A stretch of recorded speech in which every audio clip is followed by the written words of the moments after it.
Jeff had brought me in after XWF ended. I started a company called In Your Face Bookings, where we did outside third-party bookings, and I was doing that to make extra money while I was starting up my other business. And so like, you know what I'm talking about, right? Where people would call me and say, I want to book Jimmy Snuka, and I'd get it, $50 and handle all the issues.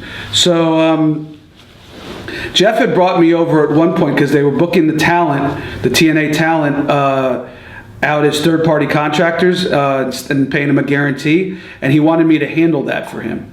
And so I went to Nashville. This is before they were in Orlando.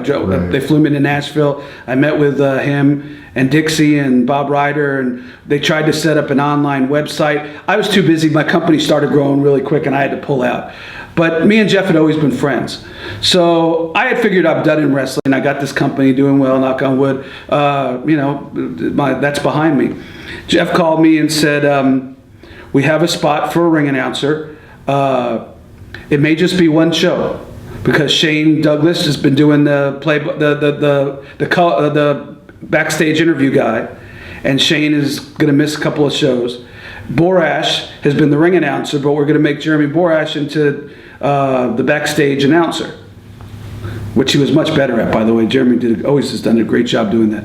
And so we need you to ring announce. You're close. It was an hour and a half away. You know what you're doing. We don't have to train anybody. They offered me really nice money on a per deal basis. He said it could last. I'm not promising anything more than one show. It lasted 5 years. I had the best time I ever had in the professional wrestling business in TNA. I had no personal investment. In WCW, I had a personal investment because I felt like I was growing with the company and I had a future there. In XWF, I had a personal investment because I was involved in every facet of the process, from writing to booking to editing to everything. So there's always that pressure of having a personal, if things don't go well, not that I didn't care if TNA didn't go well. I was hired to work there. I got there. I went to the production meeting. Me and Mike Tenay and Don West would sit around the table in the production meeting room. Kevin Nash would come in and talk to us for a while. Jim Cornette would come in and talk for us for a while. Bubba Ray would come in and talk for us for a while.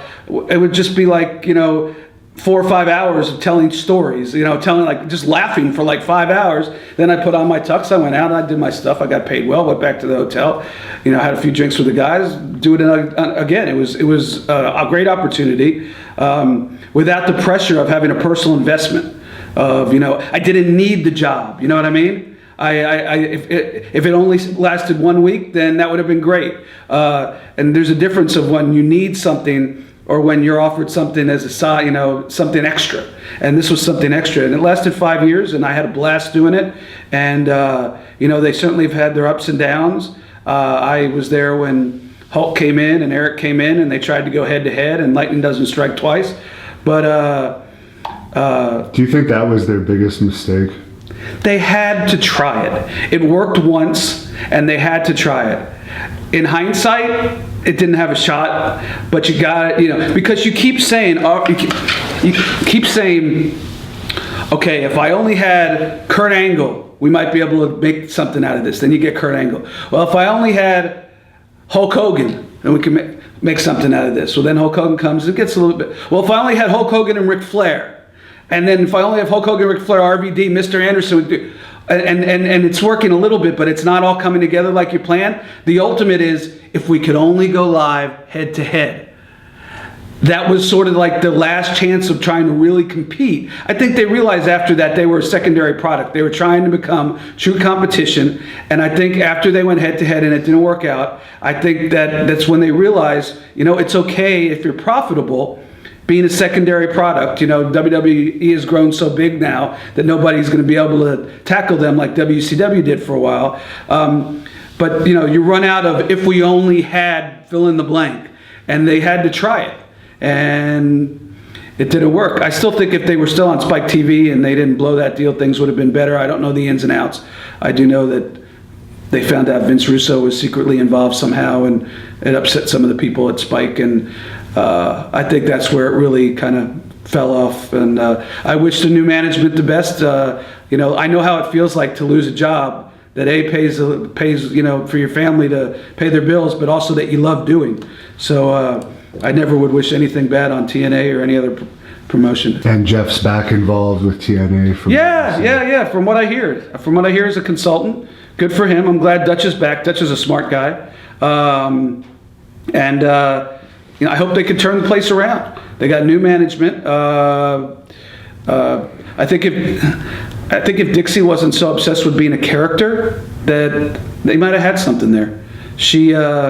Sometimes you could get too, and it's happened to the best of them. It probably happened to Eric as a character when he made himself a character in WCW as the head of the NWO. He got a little bit, going out. Look, like I said earlier, it's a ton of adrenaline to go out in front of 20,000 people and make them cheer you, boo you, whatever, and that could take over. And I think if Dixie would have stuck to doing what she does best, which is PR, I think that it could have worked out better, but I wish him best of luck. Did you have any direct dealings with Dixie? Yeah, she never did me wrong, I could say this now because, I don't ever like to kill any potential opportunity I might have down the road, even though I'm 50 and nobody's looking to hire a 50-year-old ring announcer. But, she wasn't my favorite person I ever worked for. She wasn't my least favorite. I wish her well. Again, I think that a lot of times in this business, and it even happened to me a little bit in the height of WCW, ego has a way of getting in the way of real life. And, there were some decisions that I made with old friends of mine when my ego got a little big that I lost touch with a lot of people for a long time because, I was this big, this guy on TV in a tuxedo that a couple of people actually wanted an autograph if I walked out of a building. And I traveled with Arn Anderson, Ric Flair, and Chris Jericho. It gets to you. It gets to the best of you. And so I don't blame anybody for ever being in that position. And it's just, I know that you've been in the business a long time, and I'm sure you could probably say the same thing. It gets intoxicating sometimes.